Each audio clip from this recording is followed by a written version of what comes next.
Ever since video moved over to digital storage, we've been working on ways to make it smaller but keep the same quality. And this is a type of method known as compression. And when we're dealing with compression of video, so we're trying to make that big video, squeeze the space down, but still have it look good. When we compress things, we are dealing with two types of compression, either a lossy format or a lossless format. So when we're dealing with a lossy format, basically every time we save the video, the computer or the editor gets rid of any information that it thinks we're not going to need, and it just kind of keeps the bare minimum.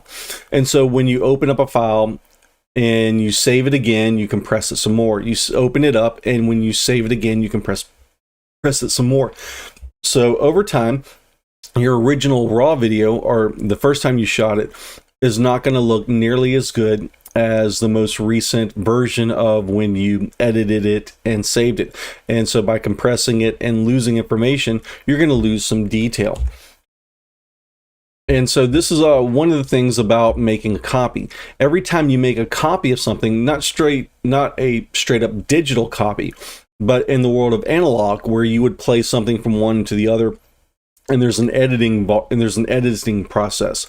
So whenever you would edit something and save it, or in the realm of older video, you make a copy of a copy of a copy of a copy. Every generation, you're going to lose some detail until it's completely indistinguishable. In this, the image on the right, you can kind of see in the background, we have a smooth transition from blacks to greens to where it's got a lot choppier. So every time you try to do a compression, you are going to wind up losing some information. Now, on the other side, you have what's known as a lossless format, which means from the very first time you edit to the very most recent generation that you saved it, there's no loss on quality because you didn't compress it. You may have moved some pixels or some information around, but you never deleted anything. The downside to a lossless format is your file size are going to be huge, and they're going to take up large amounts of data. And in our modern age of internet technology and storage, we don't really have the ability to easily transmit large amounts of data. So if I'm going to shoot a 30-minute newscast and I shoot it in a raw format, that could wind up taking about 72 gigabytes of data. And that's just something that I cannot easily broadcast over the internet with our current state. So we need to be able to make that file smaller and send it out for people to see. And so with something that would be raw, so for a gigabits per an hour, if we do raw at high definition, it's going to take 780 gigabytes per an hour of video.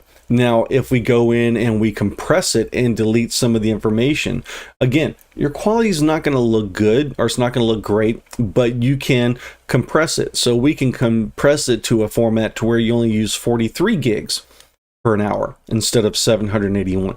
Now, you can change the compression. You can compress it at half, or you can have it compressed just a little bit, but depending on how much you compress it, you've got to find a balance between the quality you want and the file size that you want to get along as well. So over the years, and with video, we've had various types of video files, and these are also known as containers. And inside a container, and a container would be like an MP4 file, an MKV file, an MXF file. These different containers are hold the video, and then inside of that container is the information that's compressing it or telling us how to reassemble it or how it was compressed. So one of the main formats that have been around for a while are known as the MPEG formats, MP2 or .MPG. And this was a format that we've seen over the years being used over the air broadcasts for digital satellite. DVD will do an MPEG-2 format. And then later on, the MPEG-2 was improved and turned into another format called the MP4. And this now stood for the Motion Picture Experts Group version 4 of this.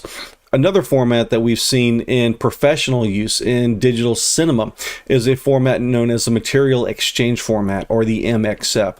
So a lot of times when you're dealing with the professional end of video and editing, you're going to be working with MXF files. And these are going to be a little more on the lossless side than the lossy side.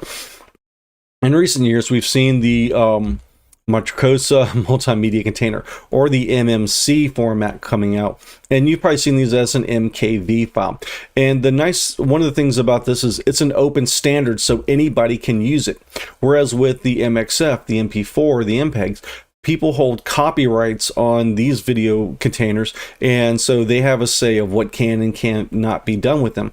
And likewise, if you want to in some cases, if you want to use their type of container, you have to pay them copyrights or pay them for fair use for this.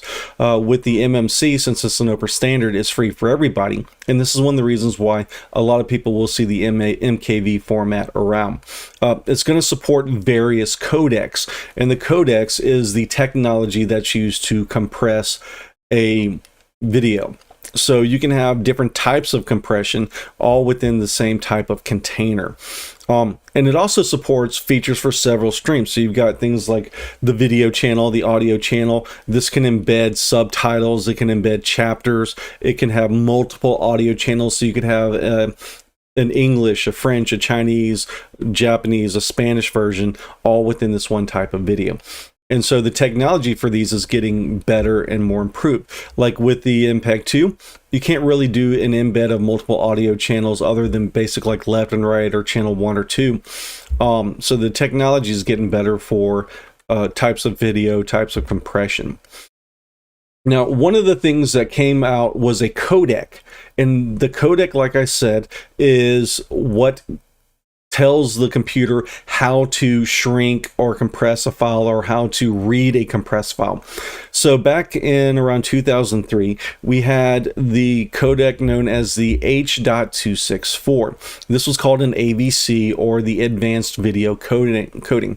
And with this, a 90-minute video, an hour and a half, could be compressed down to 15 gigs, and the quality would look pretty good. The next generation came about a decade later in 2013 with the H.265. This was known as the HEVC, or the High Efficiency Video Coding System. And again, that 90 minutes could now go into a 10 gigabyte file as opposed to 15. And then just last year, the current codec that's out is the H.266. This is known as the VCC codec, or the Versatile Video Coding. With this, we can take a 90-minute video, drop it down to just 5 gigabytes, as opposed to something from 17 years ago that would put it down in 15. So we've dropped it significantly.